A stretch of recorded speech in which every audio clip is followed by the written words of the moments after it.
So, one thing I really love watching in economics is how the tail wags the dog. Um, and what I mean by that, it's a political term, but more so where people have it ass backwards or they put the cart before the horse type of thing. And the tail wagging the dog is, well, I want to do this and I'm going to get the dog to do what I want. I will be the tail and it will wag the dog. It doesn't work that way. The central nervous system is with the dog. What little brain some dogs have. And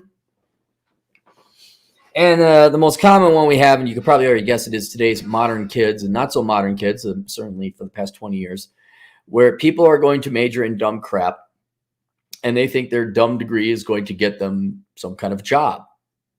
They think, I call it the lottery, like, yeah, some people do make six figures. Yeah, look at Ocasio-Cortez. She got lucky. All right. Well, she also had pretty good wealth with daddy leaving her inheritance. Some people do make it. Yeah. Theater majors, some become great actors and make lots of money. Some people who major in English, I think somewhere in the history of English majors, one or two must have become successful. Usually you don't, but you do. And that's what everyone's hoping, is that the tail wags the dog. And where I saw it up close and personal, aside from school, was working in banking, where you'd have truly stupid people and lazy people always thinking they're going to win the lottery, where they're like, oh, I know why my life sucks. It's not me that sucks. It's not me and my lack of skills or talent or work ethic. It's that I've been working for the man. Not wrong there either. Most employers are scum, and they have been for at least the past 25 years. But they think that, well, I'll be my own boss and I'll start a business. Now that's hard to start a business. So these lazy people, well, I'll buy a business. And they think that's going to be their way. That's how they're going to escape the pain and penury and lifelong prison sentence, labor sentence of having to work. And little do they realize that in order for a business to work, you have to work. And sometimes, and more often than not, you have to work harder than the average person. Now, running a successful business, let alone finding one that's worth buying, was always hard. But now it's especially harder with labor shortages, a massively dumber, widespread stupidity at the widest infection rates and highest levels the Western world has ever experienced. And let's not forget laziness, sloth, ineptitude, and attitude. Oh, and legal risk. I'm suing you because you discriminated against me for whatever reason. It doesn't matter. So if you wanted to start or run a business, I would say no, don't do it. But some of you aren't going to listen to me. You're all going to like, but it's my dream. And my favorite shows are like Bar Rescue, or when Gordon Ramsay, his British long distance cousin, Gordon Ramsay goes in there and reams those idiots running restaurants a new one. And that's like the aspiring rapper, or I'm going to be a basketball player. That is the dumb person equivalent. Like, I always think it'd be fun to run a restaurant. No, that's one of the most painful, complicated, low rates of return, negative rates of return endeavors you could ever possibly do. Now, you guys will be tempted to become self-employed. And you may come across a business you might want to buy. You think, oh, dude, bro, I'm on my buy. Now, here's the problem. Okay, those same stupid and idiots and morons I said that you're going to have to hire, well, these idiots and morons also are currently probably working for that company. The idiots and morons also probably own that company.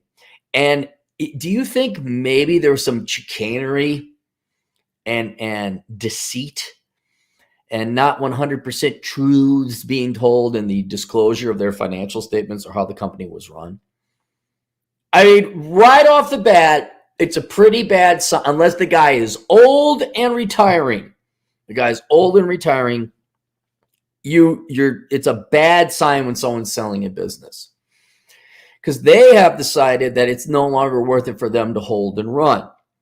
And the best case scenario is that person is old and they want to go to Florida. That'd be about the only bet. And then you look at their financial statements and they're making money. But even if you look at the financial statements and they're making money, there's ways you can window dress that. There's also some things they may not disclose, like, oh, yeah, well, the past 5 years have been great, but the oven broke down last month. We just haven't told anyone. And that's a kitchen oven, so that's going to be $12,000. Or whatever, their supplier, their main supplier left, whatever, a key component they can't find anymore, whatever. Usually it's not a good sign when someone's selling the business. Right? So if you are thinking about buying a business, you could come to Cappy, and I'm pretty good. Not bad at all. I could look at financial statements. I know enough about enough industries. I could be dangerous. I know enough. I could probably look up things, research industry standards, go do a site visit. These are things analysts used to do until the bankers were, I don't need money. We just got to approve the loan. I'm a fat boomer who needs his commission check. Otherwise, my wife will leave me. And those people a lot of them are dead now. It's great. Of natural causes, but they were bankers, so they had no souls. Anyway, so you guys would be like, oh, I think it'd be really cool to go. Well, fine. I'm okay at auditing and looking into it. Who you really need to hire is a David Burnett at businessbuyeradvantage.com, which is linked down below. Now, but Aaron, he might charge $1,000. He might you know what? He might charge $2,000. Depends on what you hire him for. But that will be the best $2,000 you spend to knock some sense into you to say, oh yeah, this is a stupid idea and I'm going to lose money. And I'd love to have Dave on. I should probably have him on again because we actually just talk shop because our professions kind of Venn diagrammed a fair amount. But I feel like, are you surprised when someone comes up to you? There's like, yeah, wow, this is a good business idea. You actually got a good business. He's retiring. He got cancer or something. Yeah, I'd buy this. I don't think he's ever said that in his life. It's because, and that's just also because of regular market forces. The person selling is trying to get as much as they can, obviously. The reason why businesses, especially restaurants, but businesses in general, the majority of them don't last is because they're new and they face new lease prices, new leasing costs. And so they're always paying top dollar. That's why a brand new restaurant, the drinks are all $12. But if you go to the old-timey Wisconsin Supper Club that's been there since 1942, you can get yourself a vat of high-end scotch for $4.50 with tip. They don't have that overhead. So I'd be really curious to see what Dave said. You know, what percent of the businesses that come across his desk does he give the thumbs up to and give the green light? I bet you it's, I almost guarantee you it's like one, maybe as high as 3%, no more than 3%, no more than 3%. 1 in 33. Anyway, so if you're thinking about buying a business and you're in the stage of, I should call a banker and get some financing in order. All right. No, you will contact Dave at businessbuyeradvantage.com. You will spend the best $2,000 of money you ever spent to have them say, okay, spread your legs, show them a little bit more. And then Dave will walk the other way and he says, bend over, but facing away from him. And he's going to walk behind you. You're like, where's Dave going? So you'll be looking underneath your legs. Why is Dave? He'll be upside down, of course, but why is Dave walking away? Why is Dave? Where's he going? I can barely see him. How far away is he? And he'll yell out, hold still. And he's going to run as fast as he can, as fast as Canadians can anyway. And he's going to kick you right in the nuts and say, don't you dare buy that company, you stupid effing fool. You'll be like, oh, my dreams, my bull sack of dreams, but I wanted to be a bar owner. It would be so cool. And he'll grab the beam and be like Gordon Ramsay and be yelling at you, you fool. Don't you know what non-cash expenses are? I just want to be Nito apart. It's been my dream. I'm a business major from the Carlson School of Management. I have an MBA. Don't hurt me, yo. And be like, oh, you're an MBA from the Carlson School of Management. Like, that's being like, officially mentally impaired. Like, you're mentally handicapped. Like, oh, he's got Down syndrome. Worse. What? MBA from Carlson? From Carlson. Oh, I'm so sorry. Well, she had him late in life. What did you expect? And then after the pain recedes, and you're like, okay, I'm sorry, Dave. I should have known better. I was just feeling and not thinking. It'd be really nice. Don't think again. And that's not true. Dave would never do that to you because he's Canadian, and Canadians are polite. Not one Canadian has ever kicked any other Canadian in the balls. That doesn't happen. Not up there. They'd be, oh, why would you do that? They're all like Ryan Reynolds. They're all very nice and polite and civil. Anyway, no, Dave will look at it, and I definitely, when you think about it, do you want to, what it will boil down to is, do you want to waste your entire life savings pursuing a money-losing business? Or would you rather just pay Dave, I guess at most a couple grand, to give it the once over and kick you in the nuts until you know? So there you go. When you buy a small business, most of you could expect it will go belly up. Most of you could expect to be failures. Most of you are pursuing small businesses, like buying them because you are failures. And the person who's selling it to you is also likely a failure. So I got an idea. How about you get a job, okay? A real job, and work it, and you save your money. Stop looking for the easy way out. In the meantime, if you think you happen to have a business that is up for sale and it might be good, and it's in your field, and it's in your expertise, the old man at the car dealership, oh, Jimmy, you've been here helping me for 50 years, however long, and he'll sell it to you. Well, then Dave could go in and look and tell you whether or not it makes sense.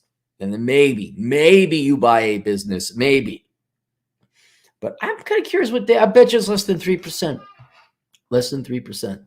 It is, Christoph, you can say civil or Seville. The British say Seville. I've been saying Seville since I've been here. If you don't believe me, go watch Father Goose, and it's Trevor Howard. Now, Walter, be Seville. It's both. Oh, good Lord. Don Juan Plagueis 0 for $5 for the first time. Yeah, you're new. I'd recognize that name. I'd remember it. New guy for $5 for the first time. Cappy, thanks for the knowledge. Finished my work and just got to the gym. If people don't like you, I block them. Bachelor pad is fired. We don't have to block people. Where are you blocking them? How do I even come up in conversation? Like, oh, what do you think of Aaron Cleary? I don't like that guy. They don't even know who I am. I think that's it. Oh, Don Juan again, $2 using seller finance when buying the business. It all depends. Like your terms. Yeah, I mean, that's the thing. I wish there were these hard and fast rules we could go over. It depends on the business. It depends on the rate, depended on the cash flow, depended on their supply chain. It depended on their key employees. It depends. That's why you send Dave in like a bloodhound to sniff out all the problems. Then he comes back and he kicks you in the nuts. I don't think he, by the way, he did pay for this, but I also believe in his product. I believe in you guys not going bankrupt. But he's just trying to shake it. Oh God, I'm not going to kick him in the nuts. I bet you there's times though he wish he could. There's times I'll tell you here over at Asshole Consulting, I wish I could kick people in the nuts. Best I can do is yell at them. All right. Oh yeah. Aluminium.